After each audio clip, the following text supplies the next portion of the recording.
rendez-vous de l'actu du Conseil de La Plagne-Tarentaise qui s'est déroulé ce 1er juin. Et nous allons retrouver ici à Valzan Monsieur le maire et ses maires délégués. Et on va parler de courses d'orientation, de bus vallées, d'ouverture de stations, d'harmonisation des tarifs du cimetière et tout un autre tas de sujets. Ils vont nous en parler et de manière très discrète puisqu'on va venir s'immiscer dans leur petite table ronde. Bien, bonjour, bienvenue à Valzan. Hein. Bon, mais la prochaine fois, il faudra quand même venir. Faut arrêter de venir en novembre, quoi. Hein. Essayez de venir en juin, les gars. Vous allez voir, on va être ensoleillé. Hein. Ouais, le versant du soleil, tu nous la copieras celle-là. tu nous le vends et on regarde un peu là. Oui, mais il faut un peu d'eau avant pour faire pousser les jardins. Hein. T'as raison. Mais bon, c'est vrai que l'été arrive quand même. Il a du mal, mais il arrive. Hein. Et donc, puisqu'on parle d'été, Daniel Jean, j'ai cru comprendre que cette année, la station de Montchavin allait ouvrir plus tôt que d'habitude. Oui, effectivement, Bernard, tu as raison. On va renouer avec un passé il y a quelques dizaines d'années en arrière. On va ouvrir le 12 juin et on ferme le 12 septembre. Avec l'ensemble des activités, des services qu'on va offrir à nos clients. Et on a derrière beaucoup de gens qui ont joué le jeu et qui se sont engagés avec nous. Donc c'est une nouveauté, on va tester et puis on espère que ça va être une réussite.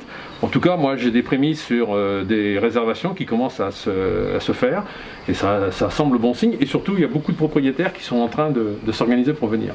Et il ne faut pas oublier que c'est quelque chose qui existait, comme tu l'as dit, mais qu'on veut remettre au goût du jour. Aujourd'hui, il faut qu'on arrête de vendre exclusivement notre commune et la station l'hiver. Ça doit être un panel beaucoup plus large. Ouais, non, et puis en plus, il y a des nouveautés sur Montchavin et les Coches cette année, donc je pense qu'on va pouvoir attirer du monde par rapport à la concurrence qui, elle, avait déjà pris un peu d'avance. On est en train de combler notre retard. Et quelles sont les activités? Alors, tu peux nous donner quelques exemples? Un accrobranche qui n'existait pas et qui, dans ce secteur, sont assez loin, donc les gens, ils allaient ailleurs. Maintenant, ils vont pouvoir rester chez nous. On va renouer avec le tir à l'arc.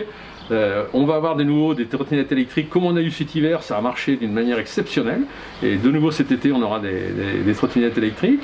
La patinoire, Jean-Luc, je te laisse en parler. La patinoire, on va faire un essai cet été. De toute façon, cet hiver, on a vu ce que ça a donné. Elle a fonctionné comme elle n'a jamais fonctionné. Ça a été un attrait touristique et ça, c'est hyper important. Donc, essayons cet été, voyons comment ça fonctionne. On est bien d'accord qu'on va regarder aussi la partie énergétique, puisqu'on ne fait pas n'importe quoi, mais il faut redévelopper notre territoire le plus possible sur 2, 3 saisons, voire 4 saisons plus tard. On a besoin de cela pour vivre. Je ne sais pas ce que vous en pensez, mais il faut qu'on se renouvelle sans cesse. Tu as raison, d'autant plus qu'on s'inscrit dans la démarche du Premier ministre, qui veut que les stations de montagne se renouvellent en allant vers du 4 saisons. Donc on est parfaitement dans la lignée. Et moi j'ai appris récemment qu'il va y avoir un nouveau club de hockey sur glace à Montchavin-les-Coches en association avec la Rosière. Donc ça veut dire qu'on va de nouveau avoir sur site une équipe qui va utiliser notre patinoire et qui va faire venir d'autres équipes. Et puis en même temps, on a Jean-Louis la navette. La régie des transports qui existe déjà depuis quelques années va permettre d'installer une navette gratuite entre le plan d'eau en passant par Bellentre, les hameaux pour rejoindre Montchavin et les Coches. Donc cette navette, elle aura lieu tous les jours de la semaine. Et on est bien d'accord, Jean-Louis, elle est gratuite. Absolument. Voilà, il faut insister. C'est-à-dire que la régie prend en charge la gratuité de cette navette. Comme on l'avait fait l'été passé, on avait essayé et puis maintenant on continue. Donc il faut qu'on avance là-dessus. Tout à fait, elle est ouverte à tous, qu'on soit touriste, habitant localement. Elle est destinée donc à cet échange vallée, altitude ou semi-altitude pour Montchavin-les-Coches. C'est l'avantage de notre commune. Notre commune, on est sur les deux versants. On a une station d'un côté, on a un versant du soleil habituellement de l'autre côté. Merci Bernard pour l'invitation. Encore une fois, je ne sais pas si tu choisis tes jours, mais chaque fois qu'on vient ici, il ne fait pas beau. Donc c'est comme ça, c'est la vie. Vous n'êtes jamais au bon moment, c'est le problème. Il faut choisir les moments. La navette, elle fonctionne aussi avec la pleine altitude. Il faut quand même aussi le rappeler. D'autant plus qu'il y a une jonction au Gothard, et c'est-à-dire que quelqu'un qui part de Montchavin descend au Gothard, peut prendre la navette pour monter à la Plagne et le soir faire le chemin inverse. Ça veut dire qu'on offre une latitude en termes de circulation et de mobilité extraordinaire par rapport à ce qui pouvait se faire jusqu'à maintenant. Encore une fois, on connecte l'altitude avec la vallée et en remontant de l'autre côté, et puis peut-être à terme des navettes sur le versant du soleil. Avec derrière tout ça une mobilité douce et une mobilité qui nous permet d'avoir un plus grand nombre de personnes qui circulent sans utiliser la voiture. C'est ce qu'on voulait, c'est ce qu'on a souhaité tous ensemble et c'est ce qu'on est en train de mettre en place partout sur notre beau territoire. Petite chose importante aussi, remercier Christelle Cressin qui, pour des raisons personnelles, a décidé d'arrêter d'être conseillère municipale. Elle n'arrivait pas à tout concilier. La remercier pour son investissement depuis 1 an. Merci à elle et bienvenue à Odile Buteau-Ruffier qui la remplace. Daniel Jean, autre sujet qui a son importance, il faut que tu nous parles des cimetières, tu t'en es occupé. Pourquoi je dis que ça a son importance? Parce qu'à un moment donné, on ne peut pas être une belle et grande commune et avoir des tarifs totalement disparates. Ouais. Donc c'était un des sujets qu'on voulait évoquer. Oui, effectivement, tu as raison. Depuis la fusion, ce sujet n'avait pas du tout été traité et évoqué, et on s'est aperçu qu'il y avait des disparités en termes de tarifs et que ça devenait pas normal, c'était insupportable. Et donc on a, avec un groupe de travail, réuni ce groupe pour pouvoir effectivement faire des propositions qui ont été validées dans le dernier conseil municipal. Ce qui fait qu'aujourd'hui, dans tous les cimetières de la commune de la Plagne-Tarentaise, on a le même tarif qui est appliqué à l'ensemble des habitants. Voilà. Si on parlait un peu de marche, de course d'orientation, là, tu peux nous en dire quelques mots? De marche, de course. Bernard, de course. Oui, de course, mais enfin là on va parler simplement de parcours, parce que vous savez que la course d'orientation, c'est vrai que c'est une discipline sportive, mais c'est aussi un passe-temps qu'on offre à nos habitants et puis bien sûr aux touristes qui viennent nous voir. Alors on a mis en place avec l'équipe Sentier, et avec l'aide du comité de Savoie, de course d'orientation. On peut dire qu'on est les premiers dans le coin. Ah, on est les premiers. Personne d'autre l'a fait. Non, on n'a pas encore été copié, et en tout cas pas égalé. Voilà en quoi ça consiste. Eh bien, par exemple, on prend celui de Valzan, là, qui est, voilà, les gens viennent récupérer ce dépliant, voilà.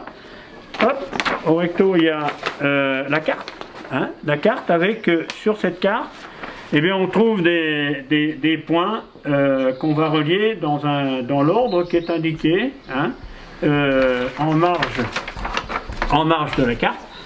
Et il y a un point de départ, bien entendu, qui est représenté là par le petit triangle, et les gens partent à la recherche des balises. Alors les balises, comment sont-elles?